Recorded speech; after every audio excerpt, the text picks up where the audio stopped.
Our club offers the community a number of different opportunities for performance, both people who are stepping for the first time in front of an open mic, but also people that are folk musicians in the area. And we, actively work with their managers and try to help promote people that are in the area that are emerging as, more well-known musicians. They're stepping into the National League and they're earning awards, and then they're still coming back and playing for us. So it gives people in our community, for many people, it gives them just an eye-opener that this is available to them. People that are just starting to learn to play music, this is available to them as kind of a tier and how to get involved in it. It's so accessible for people in the community. You're not trying to go to Club Passine, you're not trying to park in the city.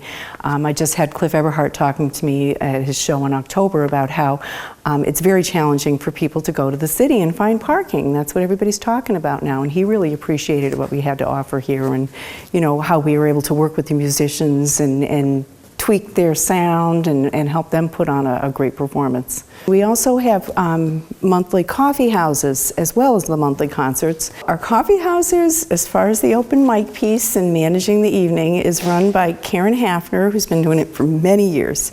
And we've really worked this system out down pat to get more bang for your buck in one night than you can imagine. People come to the Beal House at 7:30, 222 Main Street in Kingston, Mass. Sign up for their open mic spot. There's a specified number of spots, and it depends how busy it is sometimes, whether it's one or two songs.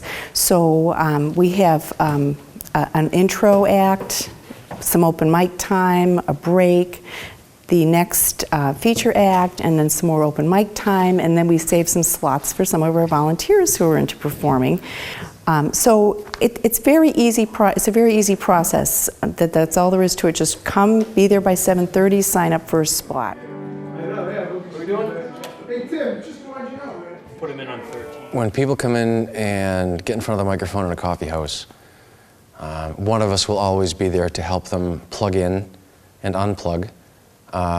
Set up the microphone the way they want it, if they have an acoustic guitar that does not plug in, set the microphone in front of the guitar where it will pick up the best sound. And if we do hear that they're a little bit out of tune, we'll help them by coaching them in the direction that they need to retune. But we try to make everybody feel comfortable. It's not like playing at Gillette Stadium or anything. This is at a coffee house. It's more of a family atmosphere. Everybody, even people that make mistakes or anything like that, it's all taken in stride. It's very low pressure.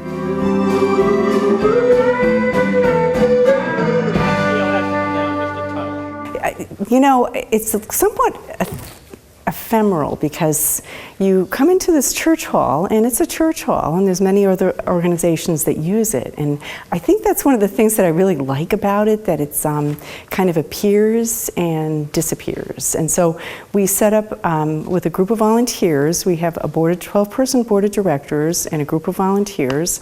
And so we come in and set up the room for a show and do all the behind-the-scenes work, hiring musicians and making arrangements for our kitchen and our coffee house snacks and drinks, and all the publicity work that goes into it. So when people come here, it's always magical to me to walk in and see these great musicians, and then by the end of the night we take it all apart and it's a church hall again. A number of years ago, one of the people that was a member of the club had a pretty extensive collection of folk music instruments, so they donated them to the club, and we make a loan program available to people that are members of our club. You need to leave a deposit, and you can take it for a month. And hey, if you want to play a dulcimer or kind of accordion types of instruments and all kinds of things that are hard to find to begin with, and it's fun to try them out and see what they sound like. And if you're interested in that kind of thing, it's a great way to try it for free. It's a free instrument loan program. You can find any information you need about South Shore Folk Music Club at our newly formed website. We have a wonderful volunteer who helped us do over our website, and you want to look for southshorefolkmusicclub.org.